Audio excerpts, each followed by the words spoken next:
आसनसोल के काली पहाड़ी स्थित नगर निगम के डंपिंग ग्राउंड में लगी आग ने क्षेत्र के निवासियों को गंभीर चिंताओं में डाल दिया है। जब आग की लपटें ऊंची उठने लगीं और धुएं ने आसमान को ढक लिया। यह घटना सोमवार को अचानक हुई, जिससे आसपास के क्षेत्रों के लोग दहशत में आ गए। जब आग भड़क उठी तो तुरंत नगर निगम के कर्मचारी और अग्निशामक टीम मौके पर पहुंची, लेकिन 3 दिन बीत जाने के बावजूद आग पर पूरी तरह से काबू नहीं पाया जा सका। मेयर परिषद सदस्य मानस दास ने बुधवार को डंपिंग ग्राउंड का निरीक्षण किया और इस संकट की स्थिति का जायजा लिया। उन्होंने बताया कि प्रारंभिक अनुमान के अनुसार आग मीथेन गैस के कारण लगी हो सकती है। डंपिंग ग्राउंड में जमा कचरे में प्राकृतिक रूप से उत्पन्न होने वाली मीथेन गैस किसी भी समय आग का कारण बन सकती है, खासकर गर्मी के मौसम में। यह स्थिति केवल आग की समस्या नहीं है, बल्कि क्षेत्र के वायुमंडल और स्वास्थ्य पर भी इसके गंभीर प्रभाव पड़ सकते हैं। आग बुझाने के लिए नगर निगम ने जल टैंकरों का सहारा लिया है। जल टैंकर लगातार पानी छिड़ककर आग को नियंत्रित करने का प्रयास कर रहे हैं। हालांकि धुएं और आग की लपटों के बीच काम करना एक कठिन कार्य है। लगातार जल छिड़काव से क्षेत्र में धुएं का स्तर कम करने की कोशिश की जा रही है, लेकिन यह अभी तक पूरी तरह से सफल नहीं हो पाया है। स्थानीय निवासी इसके परिणाम स्वरूप परेशान हैं। बारिश में भी धुएं की गंध और पर्यावरण की गुणवत्ता प्रभावित हो रही है। छाता पाथर और आसपास के क्षेत्रों के लोग अस्वस्थ महसूस कर रहे हैं और कई की आंखों में जलन की समस्या उत्पन्न हो गई है। इससे न केवल स्वास्थ्य समस्याएं बढ़ रही हैं, बल्कि रोजमर्रा की जिंदगी भी प्रभावित हो रही है।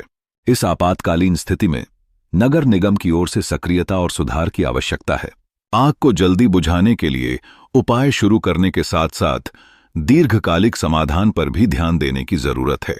यह सुनिश्चित करना आवश्यक है कि भविष्य में ऐसे घटनाक्रम न हों और स्थानीय निवासियों के स्वास्थ्य और सुरक्षा को सुनिश्चित किया जा सके। तो बूढ़ा भी भर जाता था तो परेशानी भी करता, खांसते खांसते परेशानी हो जाता, माथा में दर्द हो जाता। सामने सामने घर बैठा ऐसे ही होता। खाली क्या दिक्कत है शरीर में? क्या दिक्कत? हाँ, इससे दिक्कत है, खांसी से। सांस लेने में दिक्कत होती है? हाँ, सांस लेने में जब अभी तो बुझाइले उल्टी हो जाए। सरकता, सांस लेने में बहुत आदमी की दिक्कत हो जाता है। और कौन कौन सी दिक्कत हो रहा है? किसी को बोले हैं आप लोग इसका बारे में? किसको बोलेंगे, बोलिए। हमको एक ठो बोलने से क्या होगा? क्या दिक्कत हो रहा बताइए, कैसा दिक्कत है? देखिए सड़क रहा है, धुआं, बाल बच्चा। हाँ, दिक्कत हो रहा है। लड़का बच्चा को धुआं से परेशानी हो रहा है। घर में छोटे छोटा बच्चा होगा, उन लोग को तो और दिक्कत होता होगा। हाँ, तो क्या करें, हम लोग कैसे हुआ घुट घुट के जी रहे हैं। आपका नाम? অনেক অসুবিধা, অনেক মাছি হয়, মশা হয়, আর শ্বাসকষ্ট হয়, ধুমো বেরোচ্ছে। ওই জন্য এখন তো আরো ধুঁয়ো বেরোচ্ছে, অনেক বেরোচ্ছে, আগুন জ্বলছে। হ্যাঁ, ওই কারণের জন্য আমাদের খুব কষ্ট হয়। বলছি তো আমাদের কাউন্সিলর কিছু বলছেই না। এখন বলছে এসেছিল ডাম্পিং এ কি বলে গাড়িগুলো আসে না, ওই গাড়িগুলো এসেছিল, জল দিয়ে গেছে। আর আবার বললো যে হ্যাঁ আমরা আরো কিছু করছি। কই এখন আরো বাড়ছে, অনেক বাড়ছে। ভিতরের মধ্যে আগুন একদম মানে ভিতরের মধ্যে জ্বলে গেছে। আর বাচ্চাদের কষ্ট হচ্ছে, বাচ্চাদের অনেক কষ্ট। এই তো রাস্তার মধ্যে ধুমোতে আর থাকতে পারছে না, এত নোংরার মধ্যে কি বলবো, শ্বাসকষ্ট অনেক হচ্ছে। সময় এটা লেগেছে আগুনটা, আগুনের কারণটা বুঝতে পারা যায়নি, এখনো পর্যন্ত বুঝতে পারলাম না। হয়তো হিটের জন্য হয়েছে কিংবা গ্যাসের জন্য এটা হতে পারে। তো এখান থেকে খবর পাওয়ার সঙ্গে সঙ্গে আমাদের ডিপার্টমেন্ট থেকে আবু জাফর এবং অন্যান্য যারা আছে তারা জলের ব্যবস্থা করেছে। দমকলে খবর দেওয়া হয়েছে, দমকল থেকে নেওয়ানো হয়েছে এবং আমাদের কর্পোরেশন 4 গাড়ি জল এখন অবধি দিয়ে দিয়েছে। মোটামুটি অবস্থাটা নিয়ন্ত্রণে আনা হয়েছে। এখনও দেখছি প্রচুর ধোঁয়া রয়েছে, আগুন এখনও হয়নি, হালকা হালকা রয়েছে। কোথাও বস্তি এলাকা বা না, কোনো এফেক্ট জাতীয় সড়কে কোনো এফেক্ট হয়নি। এটা প্রতি বছরই একবার দুবার করে লাগে। কয়েক বছর আগে তো জাতীয় সড়কের একবার ধস হয়েছিল গ্যাসের জন্য। ওই সব গ্যাস কি আবার ওঠার চেষ্টা? ওই সমস্ত কারণে হয়েছে, কারণ কেউ এখানে আগুন লাগায়নি। ওই গ্যাস ট্যাসের জন্য হয়ে যায়। গরমকাল আসছে, আরও 2-1 বার আশা করি হবে। आसनसोल के वार्ड नंबर 47 हाटन रोड में नगर निगम द्वारा किए गए सड़क निर्माण कार्य ने विवाद उत्पन्न कर दिया है। कांग्रेस पार्टी ने आरोप लगाए हैं कि निर्माण में निम्न गुणवत्ता की सामग्री का इस्तेमाल किया गया है, जिससे सड़क की मजबूती और टिकाऊपन पर गंभीर सवाल खड़े हुए हैं। कांग्रेस पार्टी के नेता शाह आलम ने नगर निगम के मेयर विधान उपाध्याय को एक लिखित शिकायत सौंपी है। इस पत्र में उन्होंने शिकायत की है कि यदि इस मामले की उचित जांच नहीं की गई और जिम्मेदार ठेकेदारों पर सख्त कार्रवाई नहीं हुई तो कांग्रेस पार्टी इस मुद्दे को जनता के बीच उठाएगी। शाह आलम ने कहा कि इस समस्या को लेकर यदि कोई कदम नहीं उठाया गया तो कांग्रेस विरोध प्रदर्शन करने के लिए मजबूर होगी। स्थानीय निवासियों ने भी चिंता जताई है कि नई बनी सड़क की सतह पर पहले से ही दरारें नजर आ रही हैं, जो निर्माण कार्य की गुणवत्ता को संदिग्ध बना रही हैं। जिन लोगों ने इस सड़क का उपयोग शुरू किया है उनके अनुभव भी नकारात्मक रहे हैं।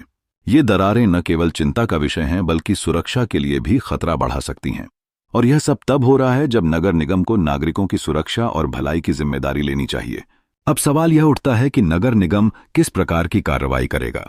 क्या इस मुद्दे पर तुरंत ध्यान दिया जाएगा या इसे अनदेखा किया जाएगा? क्या दोषी ठेकेदारों के खिलाफ सख्त कदम उठाए जाएंगे? यह स्थानीय लोगों के लिए समस्या से जुड़ा एक बड़ा सवाल है। इस मामले के विकास पर सभी की निगाहें लगी हुई हैं। स्थानीय जनता ने नगरपालिका से यह उम्मीद की है कि वे अपनी जिम्मेदारी को निभाएंगे और उनके द्वारा बनाए गए निर्माण कार्य की जांच करेंगे। अगर इस मुद्दे का सही समाधान नहीं किया गया तो जनता की नाराजगी और बढ़ेगी और यह राजनीतिक दलों के बीच उचित चर्चाओं को भी जन्म देगा। जैसे जैसे मामला आगे बढ़ेगा, यह देखना दिलचस्प होगा कि नगर निगम कैसे जवाब देता है और कार्रवाई के लिए क्या कदम उठाता है। आगामी दिनों में यह मुद्दा न केवल उत्तरदायित्व के पहलुओं पर बल्कि स्थानीय निगरानी और राजनीतिक स्थितियों पर भी चर्चा का विषय बनेगा। कंप्लेन लेटर हम लोग देने के लिए आए थे, जो वार्ड नंबर 47 और वार्ड नंबर 46, खास करके वार्ड नंबर 47 में अभी रिसेंटली ईद से केवल 5-6 दिन पहले रोड ढलाई हुआ। आप अभी जाकर अगर देखेंगे तो लगेगा वो रोड कम से कम 10 साल पुराना है। अभी आप देखेंगे कि पूरा बालू उसमें से निकल रहा है, यानी कि सीमेंट का मात्रा जो शेड्यूल है, जो कॉरपोरेशन का जो शेड्यूल होता है उस शेड्यूल के मुताबिक काम नहीं हुआ है। ये हम लोगों का चैलेंज है। आज इसी को लेकर हम लोग, और हाटन रोड का जो पीच रोड बना है वो भी आप देखेंगे कि उसका भी अवस्था बहुत ख़राब है। हमें तो ऐसा लगता है कि जिस कॉन्ट्रैक्टर को काम दिया गया था उसको कोई आइडिया ही नहीं है काम करने का, जो पीच रोड हुआ। और जो ढलाई रोड उसका अवस्था तो ख़राब है। तो मेयर साहब ने हम लोगों को बोला है कि अभी हम उसको इंक्वायरी के लिए भेज रहे हैं। आसनसोल के काजोड़ा क्षेत्र की कोलियरी में हाल ही में आई एक घटना ने श्रमिकों में भारी रोष उत्पन्न किया है। जहां सुरक्षा और आपातकालीन चिकित्सा सुविधाओं की जरूरत सर्वोच्च है, वहीं प्रबंधन ने विस्फोटक सामग्री की ढुलाई के लिए एम्बुलेंस का उपयोग करना शुरू कर दिया है। यह स्थिति न केवल श्रमिकों की सुरक्षा पर सवाल खड़ा करती है बल्कि यह ईसीएल के अधिकारियों के लिए शर्मिंदगी का कारण भी बनती है। कोलियरी में कार्यरत श्रमिकों की जान बचाने के लिए आवश्यक एम्बुलेंस का अभाव एक गंभीर चिंता का विषय है। प्रबंधन के पास इमरजेंसी चिकित्सा सहायता के लिए पर्याप्त एम्बुलेंस उपलब्ध नहीं है, लेकिन वही एम्बुलेंस विस्फोटक सामग्री के ट्रांसपोर्टेशन के लिए इस्तेमाल किए जा रहे हैं। यह स्थिति श्रमिकों की सुरक्षा की अनदेखी करने का एक खतरनाक उदाहरण है। स्थानीय लोगों का कहना है कि यह सिर्फ नियमों का उल्लंघन नहीं है बल्कि यह श्रमिकों के जीवन के साथ खिलवाड़ करना भी है। विस्फोटक सामग्री की ढुलाई के लिए एम्बुलेंस का उपयोग इतना विवादास्पद हो गया है कि एम्बुलेंस चालक को कोलियरी के मैनेजर के खिलाफ बयान देना पड़ा। यह स्पष्ट करता है कि श्रमिकों की सुरक्षा प्रबंधन की प्राथमिकता नहीं है। ऐसे में श्रमिकों ने अपनी आवाज उठाई है और मांग की है कि एम्बुलेंस का उपयोग केवल इमरजेंसी चिकित्सा सहायता के लिए किया जाना चाहिए, ताकि किसी भी प्रकार के अप्रिय घटना के समय तुरंत सहायता मिल सके। प्रबंधन द्वारा इस मामले पर चुप्पी साधे जाना और उचित कार्रवाई न लेना श्रमिकों के बीच असंतोष बढ़ा रहा है। स्थानीय लोगों का भी कहना है कि इस प्रकार की लापरवाही को बर्दाश्त नहीं किया जा सकता। श्रमिकों ने निर्णय लिया है कि वे इस मुद्दे को लेकर एकजुट होंगे और प्रबंधन से ठोस कार्रवाई की अपेक्षा करेंगे। यदि इस समस्या का समाधान नहीं किया जाता है तो यह न केवल श्रमिकों की सुरक्षा को खतरे में डालता है बल्कि यह उद्योग के समग्र संचालन को भी प्रभावित कर सकता है। सुरक्षा की कमी और विस्फोटक सामग्री की ढुलाई के मामले में प्रबंधन की गंभीर गलती के कारण काम का माहौल और अधिक खतरनाक हो जाता है। श्रमिकों के जीवन और स्वास्थ्य को सुरक्षित रखने के लिए तुरंत कदम उठाने की आवश्यकता है। एम्बुलेंस में क्या है हम नहीं जानते हैं। क्या है बारूद लेके क्यों आए? बारूद क्यों लेके चले गए? एम्बुलेंस में बारूद क्यों लाए? एम्बुलेंस तो मेडिकल का ये है। कौन मैनेजर? क्या था पेशेंट मैनेजर कौन मैनेजर है मैनेजर साहब बोला लाने कौन मैनेजर है क्या नाम है मैनेजर का नाम क्या है मैनेजर नाम क्या है दिनेश बाबू टी क्या था इसमें? वो हम नहीं जानते हैं। कहाँ जानते हैं आप लेके आए आप नहीं जानते कहाँ से लेके आए भारत घर से लेके आए आप नहीं जानते कहाँ से लेके? खास कर एक्सप्रेसिव काहे लाए आप एम्बुलेंस में एक्सप्रेसिव काहे लाए बड़ा साहब बोला कि लाने के लिए गाड़ी ब्रेक डाउन है, लाना होगा। पहले भी लाया ब्रेक डाउन गाड़ी है तो दूसरा गाड़ी नहीं था एम्बुलेंस ही क्यों था ना वो गाड़ी ब्रेक डाउन ना आपका क्या नाम आपका नाम क्या है एम्बुलेंस में बारूद लाने का नियम है नहीं नहीं आपका नाम क्या है आपका बोला खदान बंद हो जाएगा, मैंने सब डांट के हमको बोला कि लाना होगा। आपका नाम क्या है आपका नाम क्या है मिथिलेश सिंह। आपका डेली लाते हैं? नहीं नहीं तब होगा मिथिल गाड़ी खड़ा है। मान लीजिए जब यही एक्सप्रेसिव आप ला रहे थे उसी टाइम अगर दुर्घटना घट जाती कल्याण में तो खराब तो क्या होता करता खराब होता है। मैंने सब डांट के बोला हम क्या कर सकते हैं। मैनेजर साहब का नाम क्या है दिनेश बाबू टी ठीक मैंने सब बोला कि मेरा गाड़ी लाना होगा तुमको, नहीं तो हम देख लेंगे। आखिर एम्बुलेंस में क्या मैंने आपको मैंने धमका के डरा के धमका के बोला है क्या बोलिएगा आप लोग गेट पे चेक नहीं करते हैं नहीं नहीं गेट पे चेकिंग एम्बुलेंस में बारूद था तो? ना हाँ, तो क्या था? क्या था एम्बुलेंस में? क्या था? अब आप कैसे इन्फॉर्म कीजिएगा कि बारूद था? नहीं, बारूद था एम्बुलेंस में, बारूद था। हम लोग के पास हम लोग का फोटो है, एविडेंस है हम लोगों के पास एविडेंस है गेट में चेकिंग क्या था चलिए चलते हैं। गेट में चेकिंग होता है कि क्या था एम्बुलेंस में? क्या है? क्या पेशेंट था?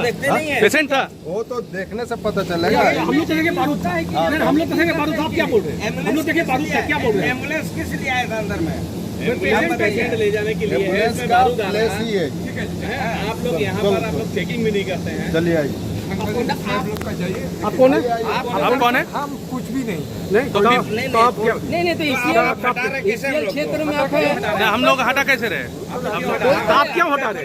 बारूद आ रहा है एम्बुलेंस में गवर्नमेंट तो उसमें बारूद ढूंढ रहा है एम्बुलेंस में? एम्बुलेंस में बारूद घुस रहे तो एम्बुलेंस में बारूद आ रहा है एम्बुलेंस में कैसे बारूद घुस रहे आप लोग जानते हैं। आपका नाम क्या है? आपका नाम क्या है क्यों बोले? आपका नाम क्या है? ठीक है आपका नाम नहीं है क्या? क्या है? आपका नाम नहीं है क्या? आप इस जगह पर रोक रहे हैं आप नाम भी नहीं बता रहे हैं क्या बोलेंगे? तो आप जाइए। रिकॉर्डिंग कर रहे हैं बस। हमारा काम आप क्यों रोक रहे हैं? यहाँ बारूद आया आप एम्बुलेंस में बारूद आ रहा है और हम लोग को रिकॉर्डिंग करने में मना कर रहे हैं आप लोग अभी अगर कोई हादसा हो जाता है तो उसका जिम्मेवार अभी हादसा अगर हो जाता एम्बुलेंस बाहर था तब क्या होता उसका लिए गवर्नमेंट ऑफ इंडिया है तो क्या? अच्छा ठीक ठीक ठीक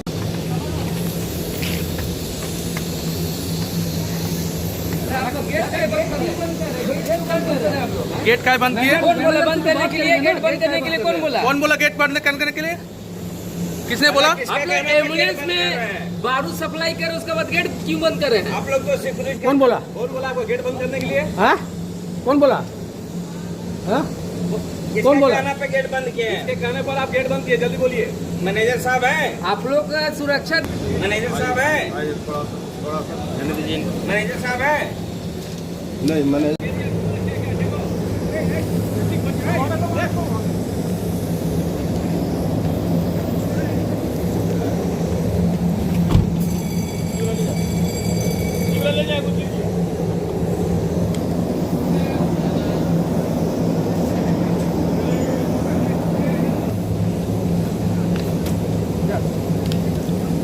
দাদা এর মধ্যে কি আছে এটা কি আছে এর মধ্যে কি আছে এর মধ্যে না না কি আছে এর মধ্যে কি আছে এটা কি এক্সক্লুসিভ অ্যাম্বুলেন্স কেন কি আছে অ্যাম্বুলেন্স এটা কেন রাখছে এটা বারো কি আছে অ্যাম্বুলেন্স इसमें क्या है? क्या है इसमें क्या है क्या है एम्बुलेंस में क्या है क्या है एम्बुलेंस का क्या है बताइए बारूद है इसमें बारूद है इसमें एक्सप्लोसिव लिखा हुआ गाड़ी करो गाड़ी के